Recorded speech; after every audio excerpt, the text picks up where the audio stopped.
Existe algo que poucos ousam dizer em voz alta.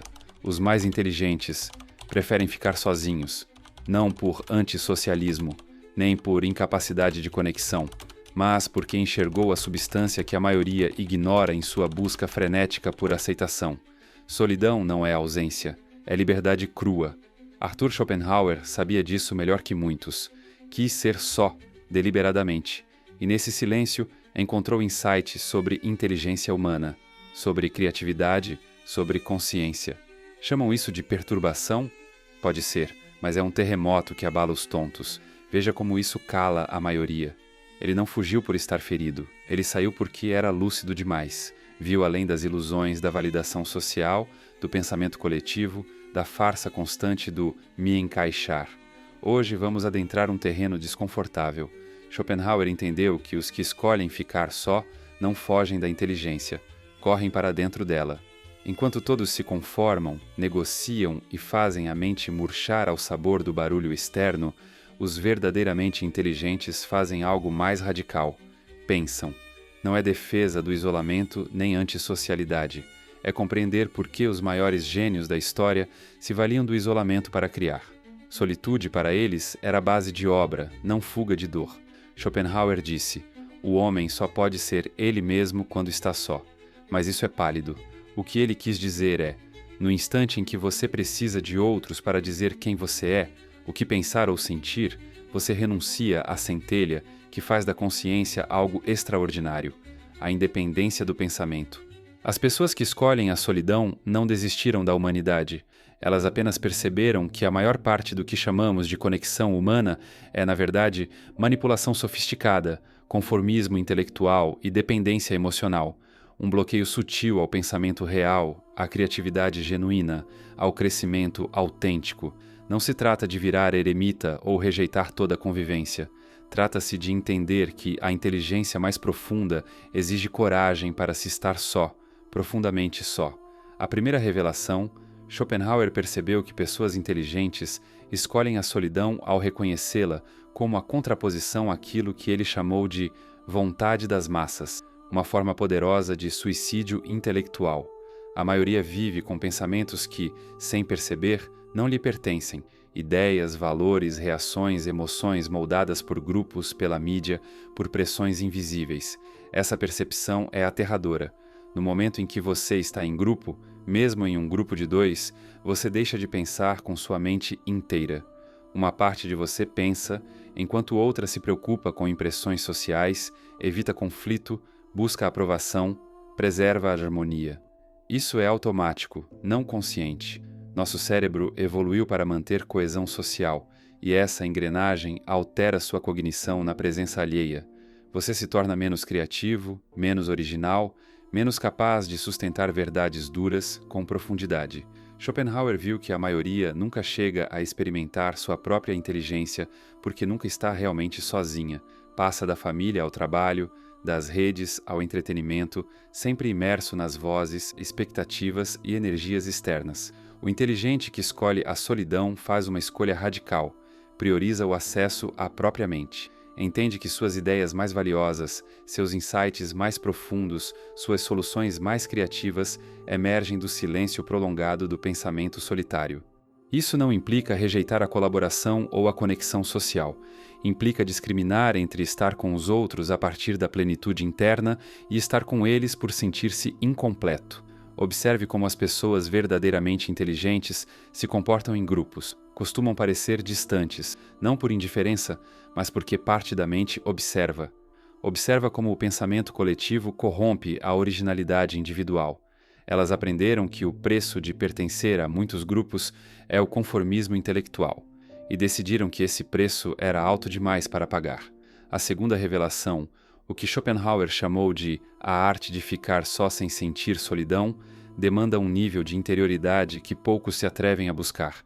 Há uma diferença profunda entre quem está só por incapacidade de se conectar e quem escolhe a solidão por ter desenvolvido uma rica experiência interna. Schopenhauer passou décadas cultivando o que chamou de o mundo como representação, a capacidade de criar universos inteiros de pensamento, imaginação e insight dentro da própria consciência.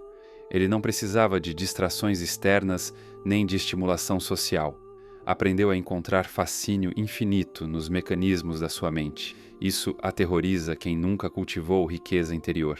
Elas não suportam pensar em estar sozinhas por longos períodos porque, quando estão, sentem tédio, ansiedade ou tristeza. Nunca aprenderam a desfrutar da própria companhia porque nunca desenvolveram o mundo interno ao ponto em que a solidão se torna um luxo, não uma punição. Mas pessoas inteligentes que escolheram a solitude fizeram outra descoberta. Perceberam que a sua própria consciência, quando cultivada, torna-se mais interessante que a maioria das interações sociais, mais envolvente que a mídia mais sedutora, mais satisfatória que qualquer atividade em grupo. Isso não acontece por acaso. É fruto do que Schopenhauer chamou de cultivo da mente, ler profundamente, pensar sistematicamente, desenvolver apreço estético, explorar perguntas filosóficas, criar trabalho significativo. Essas pessoas construíram um mundo interno tão rico e fascinante que a solidão não é exílio, mas retorno à casa. Podem passar horas sozinhas sem sentir solidão porque, na verdade, não estão sozinhas.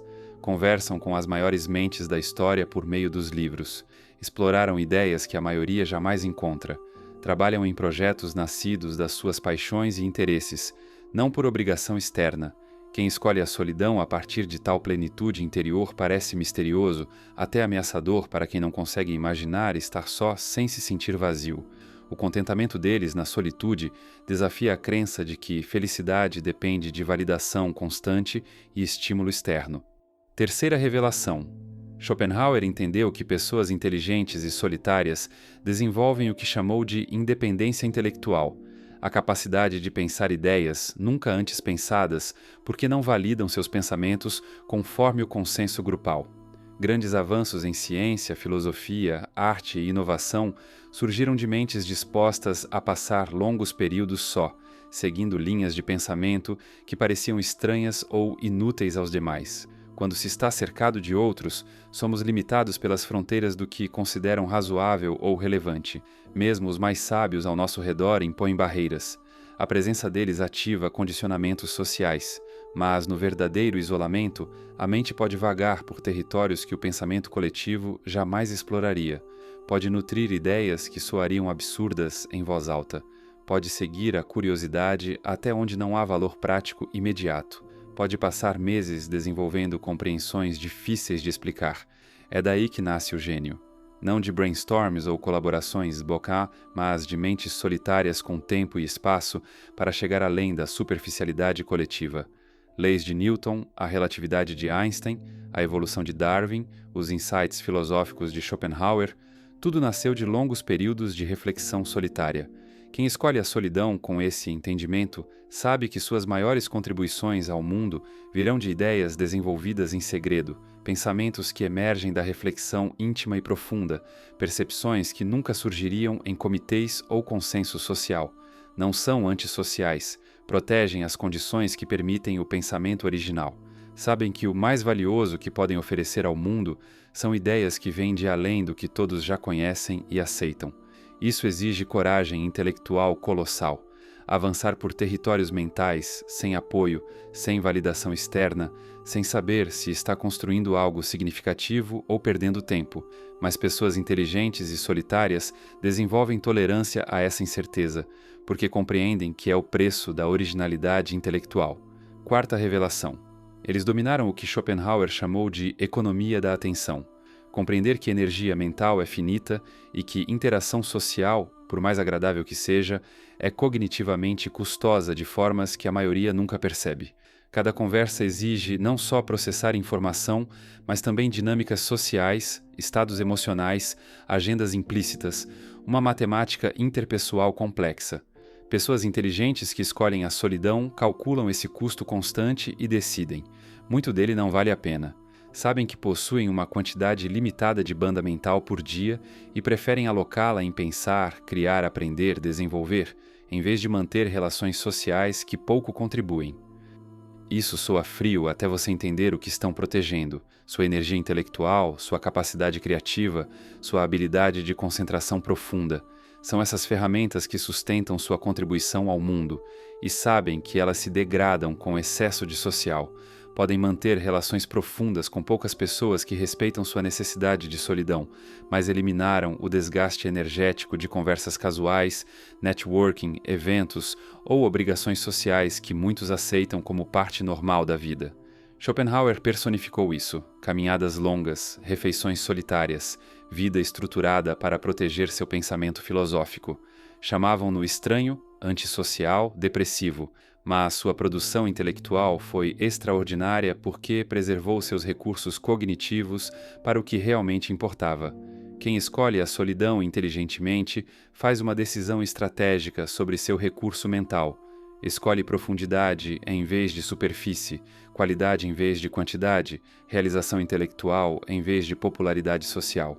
Quinta revelação: Schopenhauer percebeu que solitários inteligentes frequentemente desenvolvem aquilo que chamou de visão filosófica, a capacidade de enxergar padrões, conexões e verdades invisíveis para quem está atolado no drama social cotidiano. Quando você se afasta das multidões, passa a observar o humano de outro ângulo. Nota o quanto do que consideram importante é efêmero. Percebe como dinâmicas se repetem em diferentes grupos. Entende os mecanismos psicológicos que guiam o comportamento humano.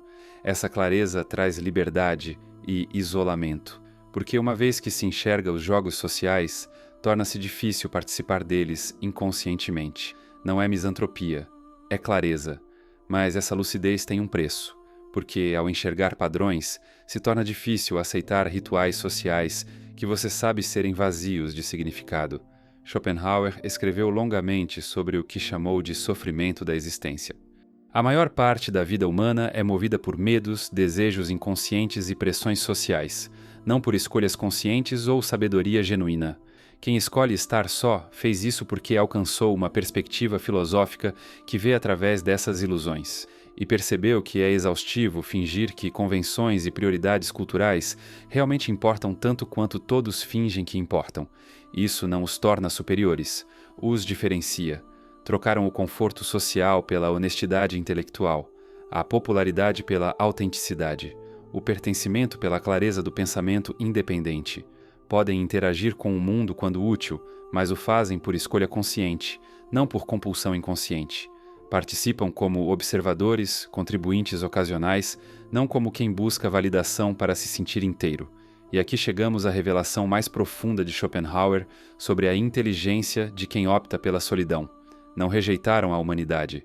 Perceberam que as maiores capacidades humanas, criatividade, sabedoria, pensamento original, compreensão profunda, exigem condições que a vida social raramente oferece. A solidão não é fuga, é preparação, uma chance de se engajar com o mundo de dentro para fora, com profundidade em vez de superfície, autenticidade em vez de encenação, contribuição em vez de consumo. Para Schopenhauer, os solitários lúcidos não são apenas inteligentes, são terrivelmente inteligentes. Descobriram algo que ameaça toda a estrutura social que mantém a maioria presa a ciclos de validação externa e conformismo intelectual. A mente cultivada na solidão se torna capaz de percepções e criações que o pensamento coletivo jamais permitiria. Seu desconforto diante de alguém que parece plenamente satisfeito na própria companhia não é apenas condicionamento. É o reconhecimento de que essa pessoa acessou algo que você ainda não precisou ou não ousou buscar. Desenvolveram uma relação com a própria consciência tão íntima, tão radicalmente autossuficiente, que já não dependem dos sistemas sociais onde a maioria busca significado, propósito e identidade. A pessoa que escolhe a solidão não é antissocial, não está fugindo da conexão, não é danificada nem assombrada por medo. Ela apenas descobriu que as formas mais elevadas da inteligência humana exigem coragem, uma coragem brutal para estar profundamente só com a própria mente, e decidiu cultivar essa coragem, ainda que isso a torne incompreensível aos olhos do mundo. É isso que a torna assustadoramente inteligente. Não apenas sua capacidade de pensar de forma original, mas a disposição de seguir esse pensamento mesmo quando ele a afasta da aprovação social, mesmo quando a conduz por territórios de entendimento que a maioria jamais ousará explorar. Na próxima vez que cruzar com alguém que parece realmente satisfeito em estar só, que não necessita de estímulo social constante, que encontra fascínio inesgotável no próprio mundo interno, lembre-se do sussurro de Schopenhauer. Talvez você esteja diante de alguém que acessou formas de inteligência que só emergem no silêncio, pensamentos que só nascem na ausência de vozes, sabedorias que só brotam quando a mente respira longe da influência constante de outras mentes. Ela não está fugindo da inteligência, está correndo em direção a ela, e o que encontra nesse silêncio talvez seja exatamente o que o mundo perdeu. Não há mais volta. Se você chegou até aqui esperando um final, perdeu a lição mais silenciosa desta travessia. O silêncio não fecha ciclos, ele abre fendas. Você pode fingir que nada mudou. Pode seguir agindo como os outros, pode rir dos mesmos assuntos, postar as mesmas frases, repetir os mesmos jogos de pertencimento, mas agora você já viu o que pulsa atrás do espelho. A solidão consciente é uma muralha sagrada. Quem ousa atravessá-la sangra, mas quem evita apodrece por dentro, porque o pensamento autêntico não pede licença. Ele rasga, ele desmonta a necessidade de agradar, ele te arranca do rebanho, mesmo quando você quer pertencer. E aqui vai o corte final. Se você não escutar o que sussurra no centro do seu próprio silêncio, alguém vai gritar por você, e será tarde. Você não precisa me ouvir, você precisa ouvir o que sussurra dentro de você. Talvez seja a hora de escolher. Ou você mergulha sozinho no labirinto da sua mente, ou será mais um decorando ideias que nunca te pertenceram. Comente. Eu comando sem dizer nada. Se suportou até aqui, aguenta o que vem depois. Nos vemos lá, em silêncio, em 5 segundos. Poço aberto, bisturi na mão. Escolha sua ferida.